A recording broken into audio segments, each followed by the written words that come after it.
Praise the Lord everyone. आत्मा की आवाज में आप सभी का पुनः स्वागत करता हूँ। एक ऐसा स्थान जहाँ पर आत्मा बोलती है और दिल सुनता है। आइए पुनः हम अपने मनों को परमेश्वर के वचन की ओर केंद्रित करें। और हर सुबह जब हम प्रभु के वचन के लिए मनन के लिए एकत्रित होते हैं, मैं प्रार्थना करता हूँ कि प्रभु आपको अपनी आत्मा से परिपूर्ण करे।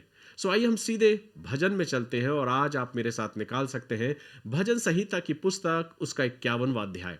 मेरे प्रियो, जो ही हम 51 अध्याय की ओर अपने ध्यान को केंद्रित करते हैं, चैप्टर 51 की ओर, तो हम इस बात को देखते हैं कि यहाँ पर एक पाप क्षमा की प्रार्थना है। दाऊद परमेश्वर के सम्मुख जाकर अपने अपराधों के लिए, अपने गुनाहों के लिए क्षमा मांगता है। वो अपने गुनाहों को नहीं छुपाता, वो अपने पापों को नहीं छुपा रहा है, पर परमेश्वर के सम्मुख जाकर परमेश्वर से वो प्रार्थना करता है और विनती करता है और कहता है, प्रभु अनुग्रह कर और मेरे अपराधों को मिटा दे। क्या कुछ दाऊद इस भजन के द्वारा मुझको और आपको सिखाना चाहते हैं? आइए पढ़ते हैं। मनन में वचन में लिखा है, जो हम मनन करने जा रहे हैं, हे परमेश्वर अपनी करुणा के अनुसार मुझ पर अनुग्रह कर।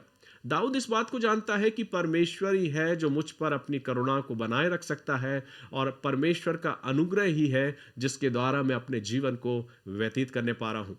लेकिन दाऊद यह भी जानता है कि मेरे गुनाहों को और मेरे अपराधों को क्षमा करने के लिए मुझे मेरे प्रभु के पास जाना नितांत जरूरी है। जब इस भजन को पढ़ते हैं तो दाऊद आगे कहते हैं, अपनी बड़ी दया के अनुसार मेरे अपराधों को मिटा दे।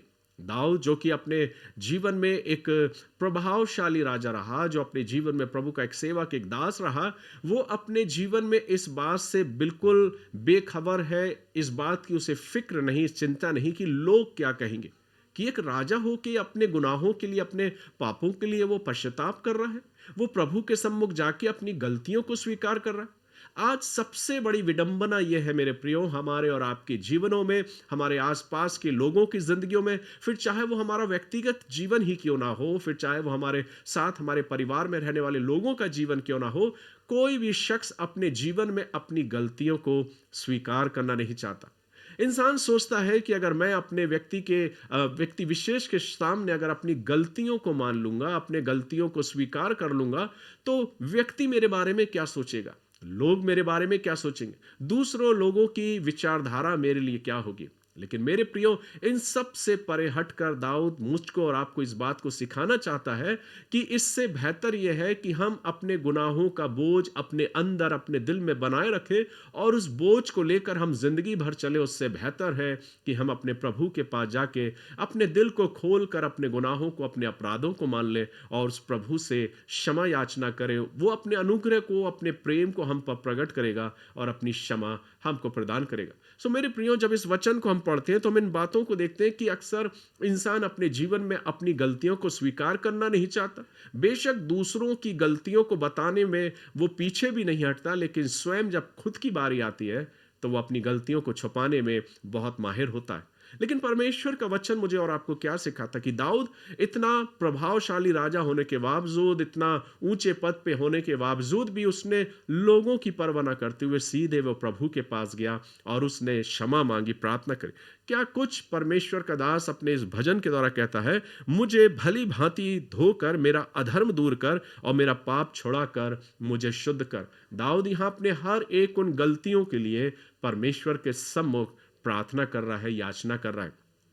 आगे कहते हैं, मैं तो अपने अपराधों को जानता हूं। हमारी सबसे बड़ी खामी यह है कि हम अपराध करने के बावजूद भी अपने आप को इतना साफ और सुथरा व्यक्त करना चाहते हैं, ये जानते हुए भी कि गलतियां हमने ही की है, पर लोगों के सम्मुख, लोगों के सामने अपनी गलतियों को हम छुपाने में बहुत माहिर होते हैं। लेकिन दाऊद का ये भजन मुझे और आपको ये सिखाता है कि दाऊद ने अपनी गलतियों को छुपाया नहीं, बल्कि छुपाने की अवज में नहीं होकर अपनी गलतियों को प्रभु के सम्मुख उसने रख दिया, अपने दिल को खोल दिया। कहता है, मैं तो अपने अपराधों को जानता हूं। दाऊद स्वीकार कर रहा है कि प्रभु, मुझे मालूम है कि मैंने क्या गुनाह किया है, मैंने कौन से पाप किए हैं, और उन गुनाहों के लिए, उन पापों के लिए मैं तुझसे क्षमा मांगता हूं। हमारे और आपके जिंदगी की दशा क्या है मेरे प्रियो? हम अपने जीवन के सफर में ना जाने कितनी ऐसी गलतियां हम अपने जीवन में करते हैं, फिर हम उन्हें ढांपना चाहते हैं, फिर हमें अपने जीवन में उन्हें छुपाना चाहते हैं। लोगों के सामने हम ऐसा प्रदर्शित करना चाहते हैं कि मैं गलत नहीं, मैं तो बहुत साफ व्यक्ति हूं, मैंने कोई गुनाह नहीं किया। लेकिन हम ये भूल जाते हैं कि स्वर्ग का परमेश्वर मेरे और आपके जीवनों को जानता है और यहाँ तक मेरे और आपके अपराधों और मेरे और आपके गुनाहों को भी जानता है। धन्य है वो शख्स, धन्य है वो जीवन जो प्रभु के सम्मुख जाकर अपने उन छुपे हुए गुनाहों को, अपने अपराधों को स्वीकार करता है और प्रभु से क्षमा मांगता है।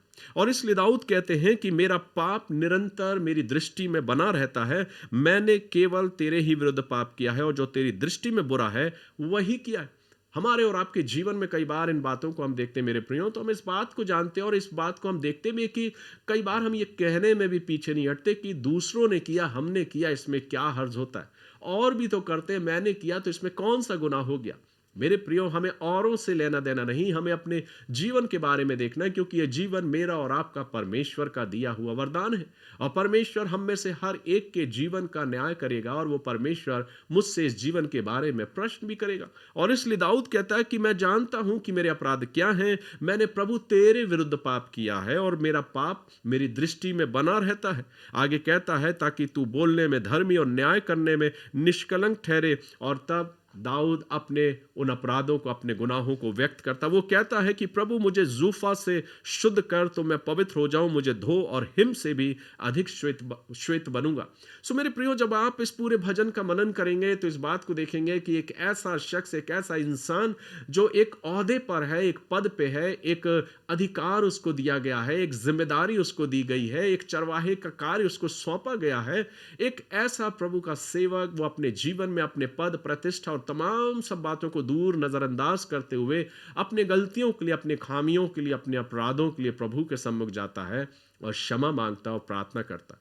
मेरे और आपके जीवन में यह वचन किस प्रकार से मुझे और आपको सिखाने का प्रयास करता है कि अक्सर जब हम और आप अपनी गलतियों को, अपने गुनाहों को और अपने अपराधों को मान लेते हैं तो हमारा हृदय और हमारा मन भी हल्का होता है। वो बोझ उठाकर हम नहीं चलते, क्योंकि अब हमने उन्हें अपने प्रभु के सम्मुख स्वीकार कर लिया है। इसलिए हर एक वो इंसान जो अपने जीवन में अपने छुपे हुए गुनाहों को, अपनी गलतियों को परमेश्वर के सम्मुख मानकर उसके प्रति अपने सच्चे हृदय के साथ पश्चाताप करता है, तो परमेश्वर भी उसे स्वीकार करता और उसके गुनाहों को माफ करता है। इसलिए आवश्यक क्या है कि हर इंसान अपनी गलतियों को छुपाने के बदले परमेश्वर के सम्मुख जब उसे मान लेता है, तो महानता इसी बात में है कि हमने अपनी गलतियों को स्वीकार कर लिया। लेकिन संसार की दृष्टि कुछ अलग है। गलतियां करने के बाद उन्हें ढांप लेना, उन्हें छुपा लेने में ही महानता ठहरी जाती है। लोग अपने आप को महान बनाने का प्रयास करते हैं कि देखो, मैंने ये सब कुछ किया पर कोई मुझे देख नहीं पाया, कोई मुझे पकड़ नहीं पाया।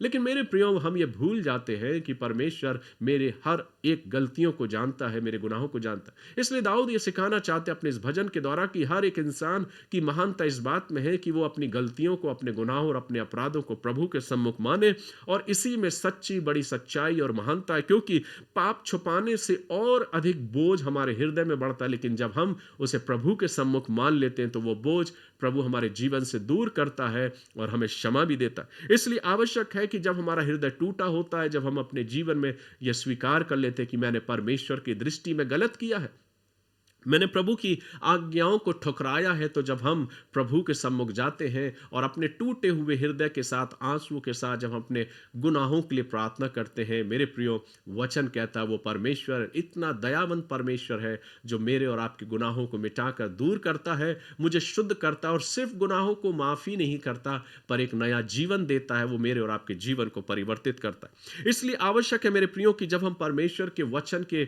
मनन को करते हैं तो हम इस बात को देखते हैं कि 8वें पद में दाऊद कहते हैं, मुझे हर्ष और आनंद की बातें सुना, जिससे जो हड्डियां तूने तोड़ डाली हैं वे मग्न हो जाएं। अपना मुख मेरे पापों की ओर से फेर ले और मेरे सारे अधर्म के कामों को मिटा डाल। हे परमेश्वर, मेरे अंदर शुद्ध मन उत्पन्न कर और मेरे भीतर स्थिर आत्मा नए सिरे से उत्पन्न कर। सो दाऊद यहां पर परमेश्वर के सम्मुख अपनी प्रार्थना को करते हैं, अपने गुनाहों को मानते हैं, अपने स्वीकार करते हुए प्रभु के सम्मुख अपने हर एक अपराधों के लिए क्षमा मांगते, कहते प्रभु अनुग्रह कर और दया के कारण मेरे गुनाहों को मिटा दे, मुझे जूफे से साफ कर और एक नया मन दे। मेरे प्रियो, हमारे और आपके जीवन में यह वचन मुझे और आपको यही सिखाता है कि जीवन में जब हम और आप भी अपनी गलतियों को स्वीकार कर लेते हैं, उस परमेश्वर के सम्मुख अपने हृदय को खोलते हैं, वो प्रभु इतना दयावंत है जो मेरे और आपके हर एक गुनाहों को माफ करता है, और माफ ही नहीं पर मुझे और आपको एक नया जीवन भी देता है।